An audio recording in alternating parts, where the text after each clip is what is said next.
Hey, what's up, you guys? This is Bosh. I'm back with another video, and in this video we're going to be talking about 5G.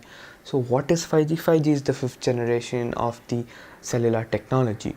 So 5G is going to be offering more of bandwidth, which is equal to faster speeds. So faster speeds is equal to more of cells being used in the towers. So more of cells being used in the towers means lesser coverage of the territory. So we've been having 3G and 4G for a while. We have been not having such an issue with the coverage, because most of the places minimum you'll get 3G, which certain service providers have been having only 4G, like Jio and all in India, whereas the other service providers still have 3G, which will be which covers most of the area than the 4G. It will be much slower because you'll be using 4G for a really long time. If you go to 3G, you'll obviously feel the speed getting lower. So you'll get faster speeds, more bandwidth, but coverage will be less. That's one of the disadvantages from 5G. So I have watched the CNET's video where they do speed tests of Verizon's 5G, where they use an S10 Plus for the tests, and they'll be just 10 or 15 feet away from the nodes to see the speed test. The speed test, they were varying from 100 to 1 gigabyte per second at certain places. So 1 gigabyte per second is the goal of 5G internet, which is all good. But the thing is, you need to know that when 5G is offering you 1 gigabyte per second, the cells which are needed for it is much more, and you need to be there in a distance of 10 to 15 or 20 feet away from the signal towers.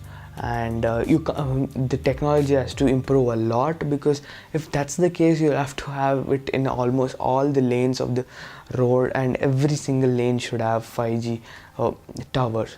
So 5G towers aren't like the normal 4G or 3G towers, and they'll be having much more cells, as I'm telling you, and the frequency will be much higher, which might be harmful for all the other living beings, that is like birds and other creatures which are there around us.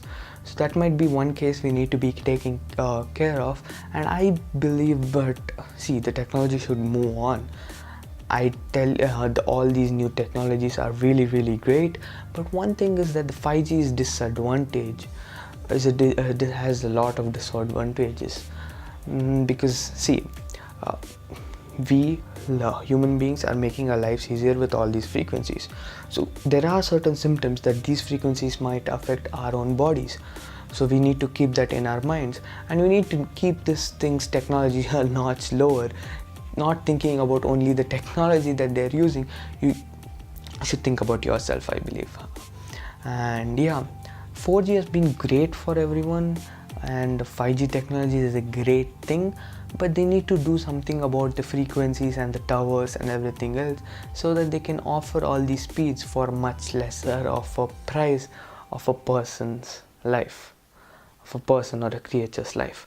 It's harmful. Already certain towers have been notched up with the frequencies so that they get much more coverage with less number of towers, and lot of towers is equal to also much radiation. In India, you might see that certain buildings, like higher buildings, are supposed to be having they can get a tower done, but certain lower buildings with like 3 to 4 floors have been getting towers. But the people who live down there have been having certain symptoms of diseases or whatever, that kind of things, which have been affecting them a lot.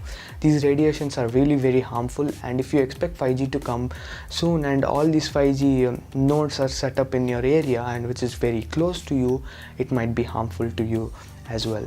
The speeds are great, 1 gigabyte per second, and Verizon is saying that downloads will be 1 gigabyte per second and the uploads will be in the 4G network speeds. So 4G has been offering like up to like 150 Mbps per second, and certain stages 4G plus will come up. 4G plus is there, where it's like 80 to 150 megabytes per second, you can say, which has been great for a mobile data service, which I feel is the best. Like that much is enough. But as I was talking to some other of my friends, they were saying that it's not enough for other companies or anything else where they're on the go and they need mobile data to be very fast for their uploading or any other needs. Maybe 1 gigabyte per second is crazy speeds which you don't have in normal Wi-Fi connections, broadband connections or wired connections now, and they're doing it wirelessly right now, which is great technology, like how far we have come up from like 1 mbps to find from 500 kbps to all the way up to 1 gigabyte per second, which is great and everything, but we need to think about what's happening behind the scenes. Behind the scenes, in the sense I'm telling you how these signals are coming from towers and all these cells which are being used in these towers, which are very harmful for human or any other living creature on this planet Earth. So I feel that it will be better if there is more of Wi-Fi Wi-Fi coverage. See, Wi-Fi is also radioactive, not radioactive. There is some of the radiation which has been released from Wi-Fi as well, but it is not as much as 5G. I'll tell you, if you improvise 4G or something, or do something up with 5G where they use less of these cells and give a better coverage with the speeds that they're claiming to be getting, it will be a great thing which they will do. These technology, like, we are so advanced, like the world is getting so much advanced that they can do something about all these things and can find a better solution for faster speeds. So yeah, I think this is the most disadvantages that have been given from any of the YouTube videos which you have seen about 5G, but I feel that people should think behind the scenes of all these things which are happening and not just have a craze about 5G and all those things. So you might be thinking, see, 3G to 4G transition was very quick. I mean, very quick means it was like a not big technology change. It was a very, like, not that much of a technology change. So the phones and all those things came out really quickly, whereas 5G is much more advanced. With 1 gigabyte per second, you have to have a lot of things going on in your phone as well. The phones are being upgraded. So for example, S10 was released, and after that 2 months later there was a S10 5G which has been released. So 5G and 4G has a lot of difference between them. It's not like how 3G and 4G were. 4G and 5G have a much more gap between the technologies, because there is a lot of bandwidth changes and the signal changes. So they have to make a lot of changes in the phone itself so that it can handle the 5G networks. So we saw it when I saw it in CNET's video, where it's been, before it was jumping from 4G to 5G at certain places. Now it comes at on the S10 it comes at 5G UWB continuously, ultra wide band. It will be coming continuously, but also it's not the greatest technology out there yet, so it's just bouncing from 4G to 5G out there.